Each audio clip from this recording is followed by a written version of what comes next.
Welcome back. Today we're going to talk about how to debur a key. Deburring a key is basically using a file that you use on the inside of a hinge tube. They're also called hinge tube files. And what happens is usually the inside of a hinge tube could have a little piece of metal, in this case like brass, kind of sticking out a bit and interfering with the smooth motion of the key. This of course affects how easy the key moves and how quickly it moves and rebounds. And for professional horns, people really want keys to work really smoothly and nicely. And for all my horns, I've done it for all my personal horns and any instrument I've refurbished. I will also made sure that the inside of the keys were deburred. Now it's not every single key. It's only keys that have rods that go in them. And you'll see this with, of course, with saxophone with the palm keys,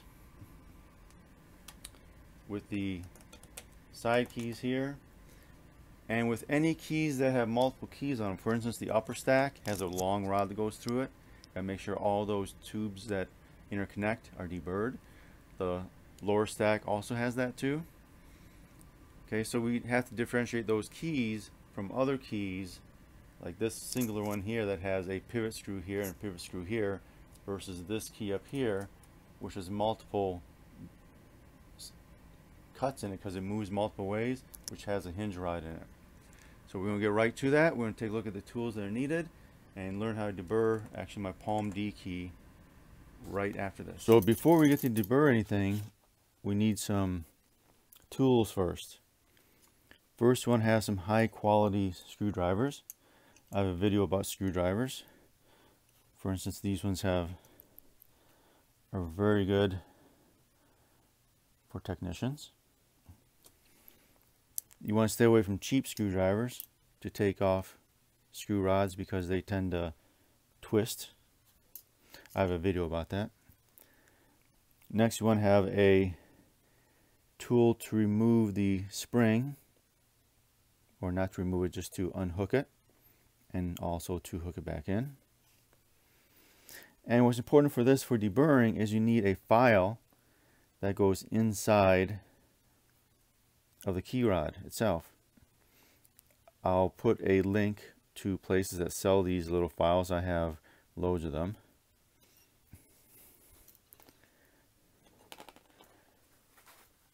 And of course, you may want to use some oil too. I have a previous video of different oils, such as this one I have here, this container, and this also. And of course, we need an instrument. In this case, we use my Selmer, and we'll be taking a look at the palm keys. Now, in another video, I'm going to show how to put new pads in the palm keys, because this was a test I did a while ago, and I'm going to replace the pads again. Of course, with the palm keys on a saxophone, they don't use needle springs, so we won't need this tool. They use flat springs,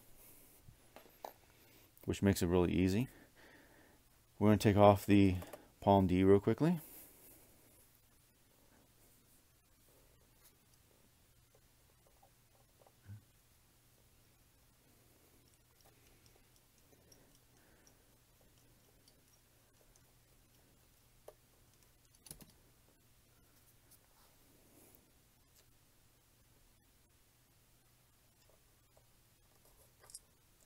Comes right out. Now we're first going to clean this rod. You can use like naphtha or other degreasers to do this. I actually make little wipes to do that for it. And it's really nice and clean at that point. Next, you can use a pipe cleaner, which I forgot to bring up, and to clean the inside of this. You just kind of put it through there and clean it a couple times. But the important part is when you get to deburring and testing to see if it needs deburred, if you use the original tool steel rod in here and you push it in here and you rotate it, you should be able to feel any parts of the brass. Tool steel is going to be a lot harder than the brass this is made of. And you can find out if there's anything. The key should be able to rotate freely. if it's not. And one way of finding out is you use either side of the file, and you can feel the inside. If you rotate this up and around the inside, you can feel if there's any burrs in there.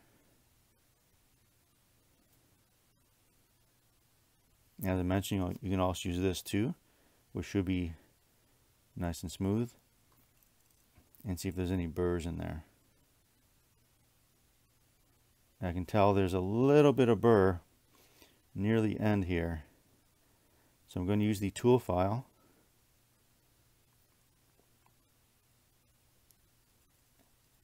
and basically file away the burr that I feel, just right on the end here.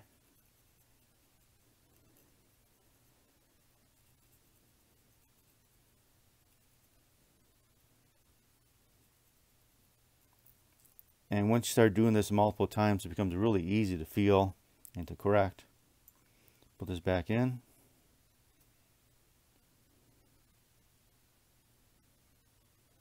I still feel it on the top here.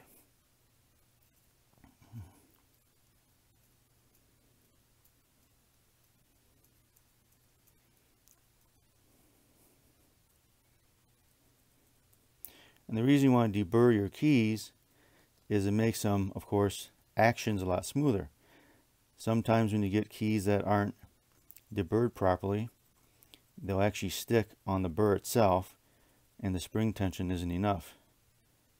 And when you get to professional horns, and for the player, they're really sensitive in the way the keywork functions, how fast it is, how smooth it is, and you want it to be everything to be deburred. Now, if you notice, I'm now using the harder steel to kind of additionally polish the inside a bit. And that's really smooth now. I just kind of like hold it like this. You can see how easy that is now. So that's all there is to deburring. You want to get rid of little pieces of metal that aren't flat on the inside of the keys here, and makes the key work a lot smoother. And for the player, it's a lot better for the people who are sensitive about it. Well, thank you for watching. Don't forget to give it a thumbs up, like, share, and subscribe, and we'll see you later.